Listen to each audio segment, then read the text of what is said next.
Hello guys, welcome to my mini blog. চলে এসেছি দুর্গাপুজোর নতুন একটা মিনি ব্লগ নিয়ে। তৃতীয়ার দিন নাইট ঘুরতে বেরিয়ে পড়েছি আমরা দুজন। তৃতীয়ার দিন রাতেই যে এত পরিমাণ ভিড় হবে এটা আমরা ভাবতেও পারিনি। সত্যি কথা বলতে দুর্গাপুজো এসে যাবার পর ঘরে একটুও বসে থাকতে ইচ্ছা করে না, তাই রাত হোক কিংবা বিকেল যখনই মন করে বেরিয়ে পড়ে প্যান্ডেল হপিং করতে।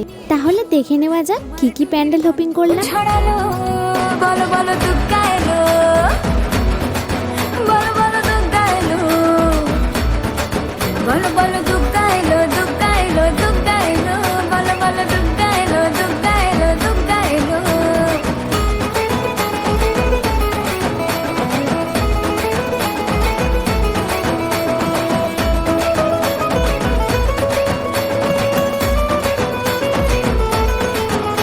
রাত ভর তোড়জোড় কত উৎসবে মাখা। ফিরে আসছি পরের ভিডিও নিয়ে।